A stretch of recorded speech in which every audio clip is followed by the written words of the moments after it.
Halo, Assalamualaikum. Ketemu lagi pada pembelajaran kimia.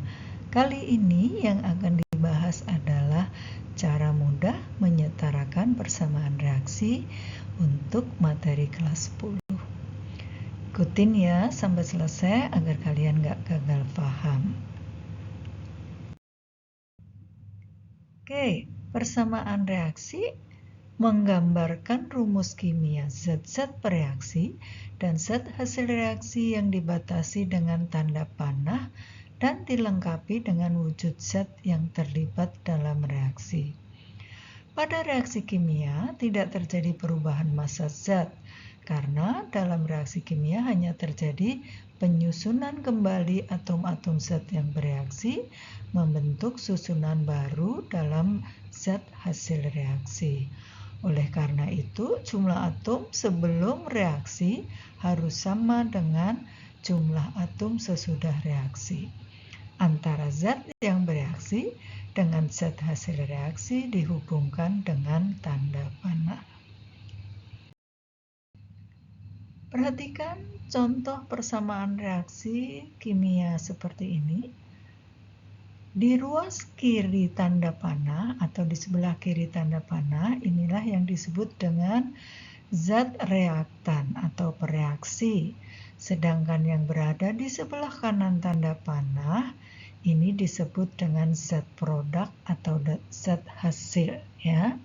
Nah, di dalam persamaan reaksi ini ada angka-angka, yaitu angka koefisien itu adalah dituliskan di depan suatu rumus senyawa atau rumus zat. Ya.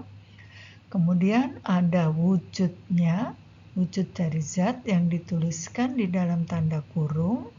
Itu ada wujud padat, kemudian ada wujud cair, gas, ataupun larutan. Ya. Kemudian angka yang berada di sebelah depannya suatu atom itu disebut dengan angka indeks. Ya. Jadi ada angka koefisien dan ada angka indeks. Ya. Kalau angka koefisien itu menggambarkan jumlah molekulnya, sedangkan angka indeks itu menggambarkan jumlah dari atom tersebut. Ya. Jadi misalnya kalau di sini Al punya koefisien 2, berarti jumlah Al-nya ada 2, karena kebetulan di sini hanya ada Al ya. Sedangkan pada H2SO4 di depannya ini ada angka 3, berarti koefisien 3 ini merupakan kepunyaan atau milik dari H, S, dan O ya. Jadi angka yang dituliskan di depan suatu rumus senyawa atau unsur atau atom itu disebut dengan angka koefisien ya.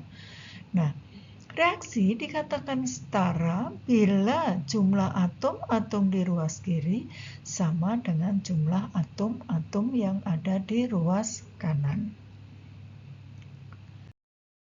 Oke, kita langsung masuk ke contoh. Contoh yang pertama adalah reaksi antara gas hidrogen dan gas oksigen membentuk air ya. Gas hidrogen dituliskan dengan H2 karena wujudnya gas dituliskan di sini lambangnya G ya di dalam kurung. Kemudian oksigen adalah O2 juga dalam wujud gas, kemudian dihasilkan air ya, H2O wujudnya cair. Nah, reaksi ini apabila disetarakan, maka kita hanya boleh menambahkan angka koefisien ya yang ada di depan ini. Nah, karena di sini atom H di ruas kiri 2, di ruas kanan juga 2, sudah sama. Tetapi atom O-nya di ruas kiri ada 2, tetapi di ruas kanan ini sebelum kita kasih koefisien jumlahnya hanya 1. Maka H2O ini agar O-nya sama, kita beri koefisien angkanya 2 ya. Sehingga hanya menjadi 4, 2 kali 2. Maka yang di ruas kiri perlu kita kasih koefisien 2. Nah, Jadi artinya zat yang berada di ruas kiri tanda panah adalah zat yang bereaksi atau disebut bereaksi atau reaktan. Apa yang bertindak sebagai bereaksi atau reaktan yaitu H2 dan O2, di mana koefisiennya H2 adalah 2. Jadi 2H2 gas dan O2 gas. Sedangkan zat yang berada di sebelah kanan tanda panah adalah zat hasil reaksi atau produk yaitu 2H2O. Nah, huruf dalam tanda kurung menyatakan wujud zat. Wujud zat itu ada 4, yaitu S itu untuk wujud padat atau solid, L itu liquid atau cair, G itu untuk gas, dan A, Q itu adalah aqueous atau untuk larutan dalam air. Contoh yang kedua, persamaan reaksi antara gas C2H4 dengan gas O2, dia dihasilkan gas CO2 dan H2O dalam wujud cair, ya. Nah, bagaimana menyetarakan persamaan reaksi ini? Pertama, kita lihat di sini ya. C di ruas kiri ada 2, sedangkan di ruas kanan cuma ada 1. Maka kita beri koefisien 2. Sehingga sekarang atom C-nya jumlahnya sama. Ya, di kiri dan di kanan ada 2. Kemudian langkah berikutnya, setelah atom C-nya sama, kemudian samakan atom H-nya. Di ruas kiri hanya ada 4, sedangkan di ruas kanan hanya ada 2. Maka H2O-nya kita perlu kasih koefisien angka 2. Sehingga kalau kita kasih koefisien angka 2, maka jumlah hanya menjadi 2 kali 2 berarti ada 4 sama. Kemudian baru menyamakan atom O. Sekarang kita hitung O-nya di sini di ruas kanan. 2 kali 2, 4, ditambah dengan 2 kali 1. Jadi ada 6, maka pada O2 di ruas kiri kita beri koefisien 3. Sehingga 3 kali 2 jumlahnya sama, 6. Ya. Jadi di ruas kiri C-nya ada 2, H-nya ada 4, O-nya ada 6, di ruas kanan juga C-nya 2, H-nya 4, O-nya 6. Berarti reaksi ini setara ya. Oke.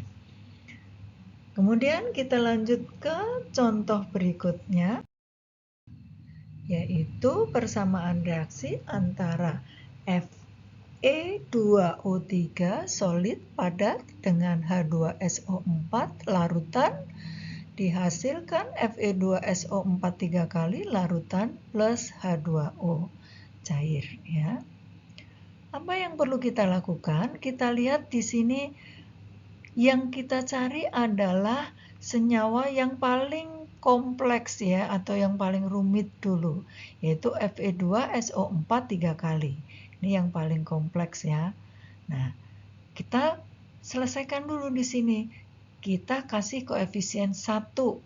Nah, kita kasih koefisien 1 sehingga Fe-nya di ruas kanan dan di ruas kiri sama. Fe-nya ada 2, ini ada 2 ya. Kita kasih koefisien 1. Oke. Kemudian karena Fe-nya sudah sama, berarti sekarang kita lanjutkan S yang ada di ruas kanan. Kita lihat di sini S-nya adalah 3 karena dia di dalam kurung, kemudian ada angka 3. Berarti S-nya jumlahnya 3, maka kita lihat S yang di ruas kiri kita samakan, berarti kita kasih koefisien 3. Ya. Kita kasih angka 3 di sini, berarti S-nya menjadi sama. Kemudian kita lanjutkan di sini setelah S-nya sama, samakan atom H ya. Samakan atom H di sini. Karena hanya sekarang menjadi 3 kali 2. Ya, pada H2SO4 di sini 3 kali 2. Berarti atom H-nya ada 6, sedangkan di ruas kanan atom H-nya hanya ada 2. Berarti pada H2O kita perlu kasih koefisien sebanyak 3. Nah, sekarang hanya sudah sama 3 kali 2, 6. Maka terakhir kita tinggal cek atau kita lihat atom O-nya, karena tinggal atom O yang belum kita lihat ya. Kita hitung atom O di ruas kanan, berarti di sini O-nya 4 kali 3 sama dengan 12 ya. Berarti ditambah 3 di ruas kanan. Ada 4 kali 3, 12 ditambah 3, 15. Yang di ruas kiri di sini 3 ditambah 3 kali 4, 12. Atom O-nya sama, yaitu 15. Berarti sekarang di ruas kiri dan di ruas kanan, Fe-nya sama-sama 2, O-nya sama-sama 15, H-nya sama 6, dan S-nya sama 3. Berarti reaksinya sudah setara. Lanjut ke contoh berikutnya. Gas C4H10 bereaksi dengan gas O2, dihasilkan gas CO2 dan H2O, liquid ya. Nah, kita lihat di sini yang paling kompleks, yang paling banyak atomnya adalah C4H10. Maka ini yang kita selesaikan dulu. Ya, kita lihat di sini C-nya ada 4, maka kalau ini kita anggap koefisiennya 1, berarti C yang di ruas kanan harus kita samakan. Ya, C yang di ruas kanan kita samakan, berarti kita kasih koefisien sebanyak 4 ya untuk C-nya agar sama. Nah, C-nya sama 4, kemudian lanjutkan pada atom H yang kita samakan. Di ruas kiri hanya ada 10, di ruas kanan hanya ada 2. Berarti pada H2O kita perlu kasih koefisien sebanyak 5 agar hanya menjadi 10. Oke, hanya sekarang sudah sama, kita tinggal lanjutkan menyamakan atom O ya. Sekarang yang kita hitung atom O-nya di ruas kanan dulu. 4 kali 2 itu berarti 8 ditambah 5. Berarti ada 13. Sedangkan di ruas kiri atom O-nya hanya ada 2. Nah, 13 dibagi 2. Berarti kita tulis aja koefisiennya 13 dibagi 2. Ya, biar mudah dulu. Karena jumlah atom O-nya adalah 13, karena di sini O2. Nah, agar persamaan reaksi ini tidak ada koefisien yang angkanya pecahan, maka persamaan reaksi ini kita kalikan dengan 2. Ya, maka setelah kita kalikan 2, maka persamaan reaksinya menjadi seperti ini.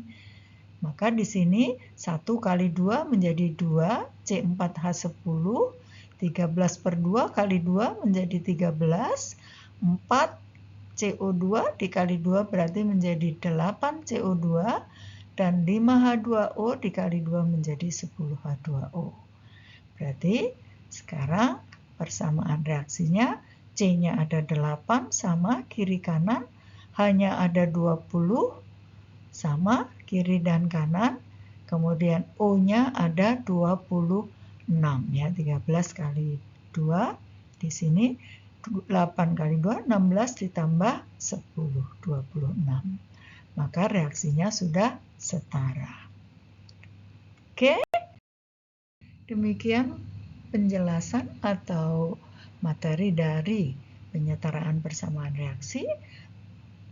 Diharap dengan contoh-contoh tadi kalian bisa mengerjakan latihan soal sebanyak 5 nomor. Silakan dicoba, mudah-mudahan kalian bisa mengikuti dengan baik. Terima kasih. Assalamualaikum.